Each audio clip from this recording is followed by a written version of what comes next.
All right, I love this problem because we finally get into the phenomenon of rolling, which is kind of it's exciting because it combines translation and rotation in a neat, very well defined way. So here we have this roller. It's a cylindrical roller. We're looking at it from the side that's on top of the table, and it's yoked there, attached to, and the yoke is attached to the axle, and attached to the yoke on the other side is a cord. So we're always assuming massless inelastic cords here. We would need to use integration if our cords had mass. And some of you that have a little more math can kind of see how that would work, right? But the prerequisite for this class is only Calc 1, so we're not going to be doing that. We are using massless cords for these problems. So it's attached by a cord that goes over the smaller pulley. This other pulley also has mass, and then at the end of the cord is hanging a block. So it's cool. We have three bodies. The hanging mass is purely translating, right? So it is accelerating downward, so purely translating.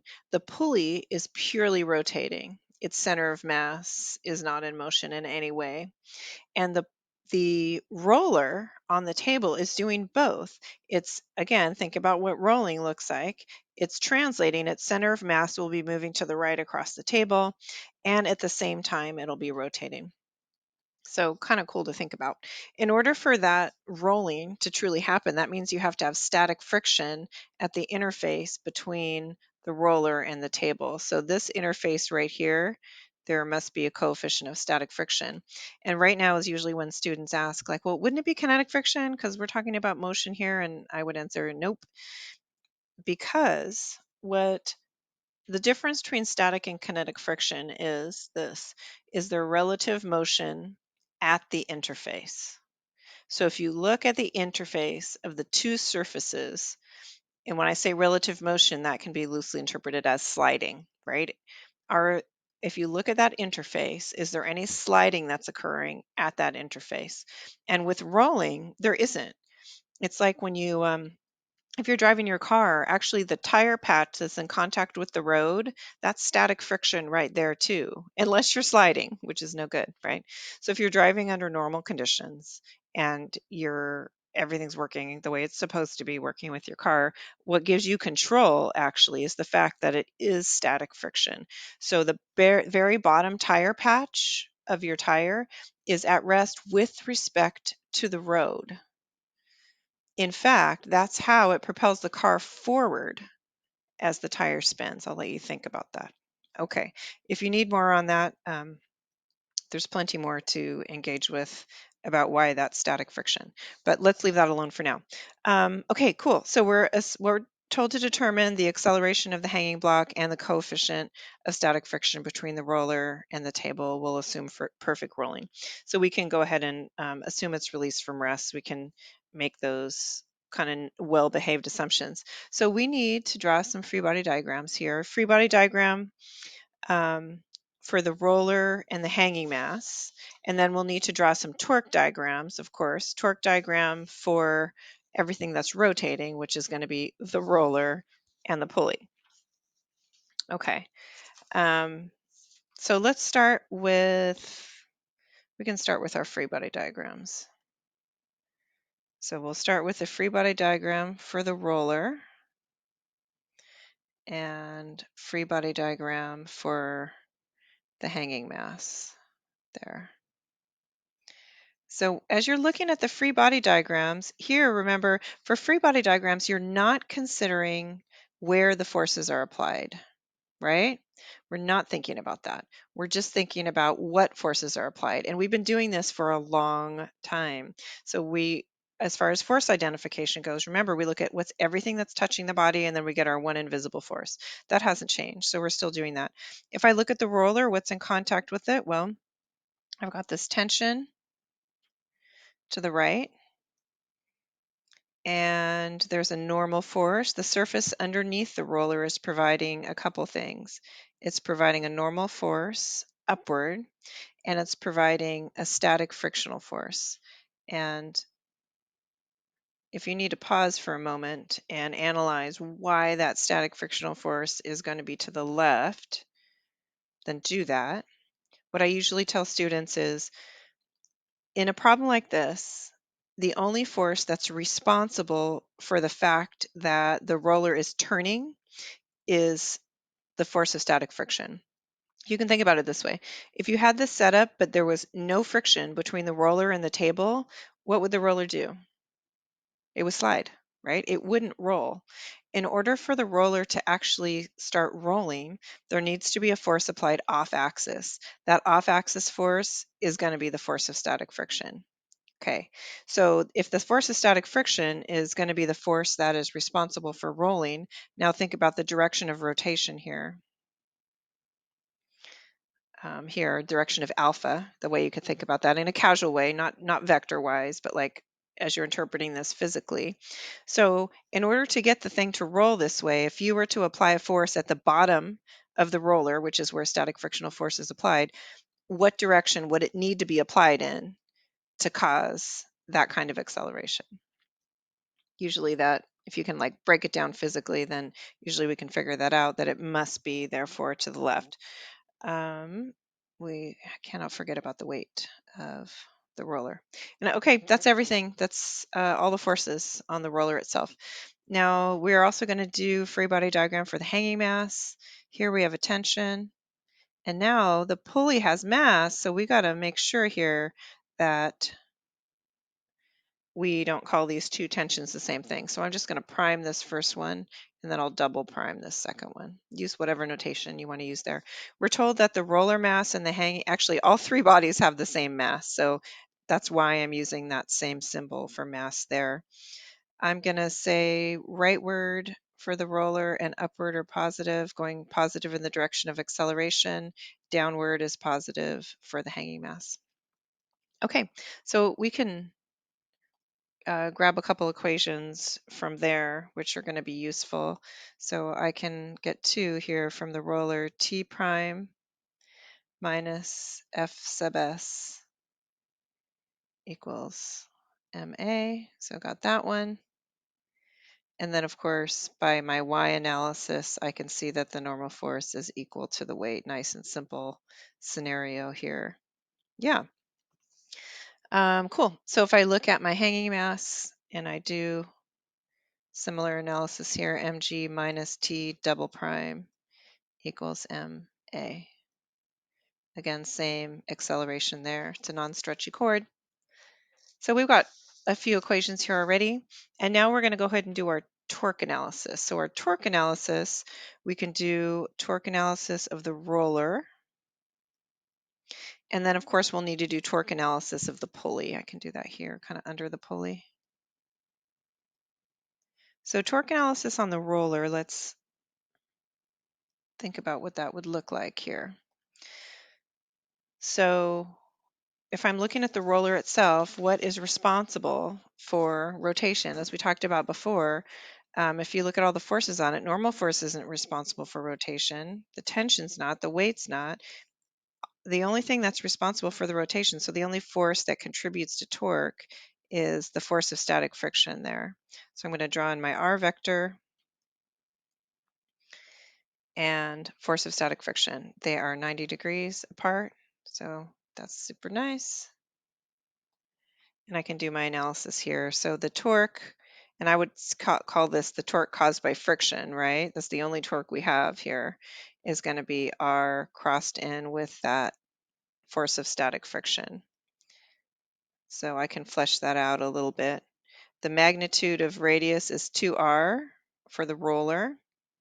The magnitude of the force of static friction is mu sub s mg. And the angle between them is 90 degrees. And now I use right-hand rule to get the direction, and that direction is going to be into the page. So I'm just going to go ahead and say into the page is positive for my sign convention. Again, really super important to have that sign convention. So this can simplify a little bit here. The torque is going to be equal to 2R mu s mg, and that's all. It's positive and into the page. And again, that might feel a little redundant right now. Like, why do I have to put positive and into the page?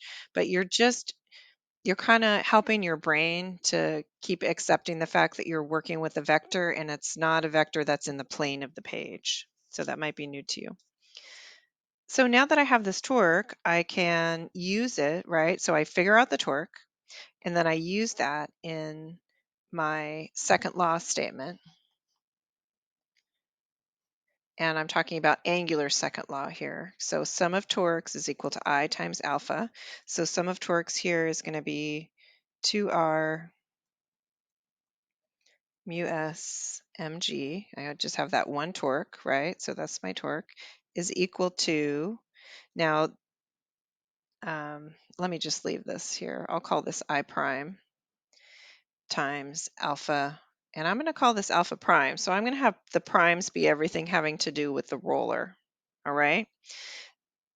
Now this I prime, so I can say here where I prime is the moment of inertia of the roller. We're told the roller is a solid uniform cylinder. So that's going to be 1/2 mr squared if you look it up in the table. 1/2 m. Now the radius for the roller is 2r, and that has to be squared. So watch that. That's not a place that you want to fall down, right? Because that is going to have an impact on the rest of your answer there. And alpha prime is equal to A over 2R. Again, you have to not just reflexively write the equation, but you have to apply the equation to your situation. The radius of the roller is given as 2R, so that we have to substitute that 2R in. When I'm grading students' work, I look for that kind of thing. I see who's actually paying attention to the physical reality of what they're analyzing. Okay, so that gives me more equation. Now I'm going to go back to the pulley and see. This is about as much information in the green here as I can get out of the roller. So I'll go back to the pulley, look at that, and see, all right, what are the forces that are causing torque on the pulley? Well, I've got a couple. I've got a tension in the top here that I'm calling T prime, and then there's a tension downward that I'm calling T double prime.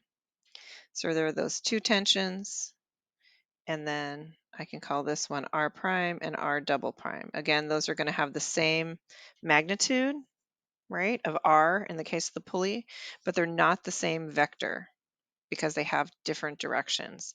R is defined always as going from the axis of rotation to the point of force application, and the point of force application is not the same for these two tensions. Super important. The spatial analysis part here, even though we're looking at a really simple situation in the pulley, the spatial analysis part, I want you to be sure you're spending time on. All right, so let's see. Alpha, we're going into the page as positive. We're going to keep that, of course. We want to be consistent here. So I'm going to go into the page as positive here. So then I can calculate my torques. I'm going to kind of capture this roller stuff in one section and this other stuff in one section, and then we'll continue the pulley. I'll change color here for the pulley analysis. So torque 1, or I can call that, why don't I call it torque prime? We'll just stick with the prime notation. That's going to be equal to R prime crossed into T prime. Yeah? So what's that going to be equal to? Magnitude of R prime, which is R, magnitude of T prime, I don't know yet, times sine of 90 degrees. And look at that R1 cross T1, that is going to be out of the page. So that will be equal to negative RT prime. Okay, negative because it's out of the page, which is the negative direction. So let's figure out our second torque. That's going to be T torque double prime. That's equal to the vector product of R double prime crossed in with T double prime, the other tension. That gives me magnitude of R double prime, which is big R, magnitude of T double prime, sine of 90 degrees. There's still 90 degrees between those two vectors. The direction now, though, if I use right-hand rule, this is into the page. So that's my positive direction. So that's going to be equal to positive RT double prime. So what this means here is that the sum of my torques, right, is going to be equal to RT double prime minus RT prime. Cool. And I set that equal to I alpha. So that's what I'll do next. So I have RT double prime minus RT prime is equal to, now I'll call this I double prime alpha double prime. Okay. And now I can say where, now we need to do this other sub, right? I double prime is equal to the moment of inertia of the pulley. So again, it's a solid uniform cylinder. So if I look that up in the table, it's 1/2 mr squared. I need to sub in for this particular pulley. Conveniently, its mass is m and its radius is given to me as r. Don't get too used to that. So you have to be ready to swap out if it was given as like 1/2 r or something there. But in this case, it's nice and simple, r and m. And then alpha double prime is equal to A over R, where I'm taking into consideration the radius of the pulley here. So that is actually, those are enough equations to solve this problem. The rest of it is algebra there. And so algebra party right there. And what you'll end up with, remember that you're solving for the coefficient of static friction here. Well, actually, what you'll end up with at the end here depends on uh, not your final. We'll all get the same final thing, but there are different ways through the algebra. Feel free to look at what's written up in the solutions, but also don't, do your own thing as far as algebra. It can be really exhausting to try to follow someone's every algebra step. So do your own thing and then check your answer. But you should get, for your final answer, 1/6 for the coefficient of static friction.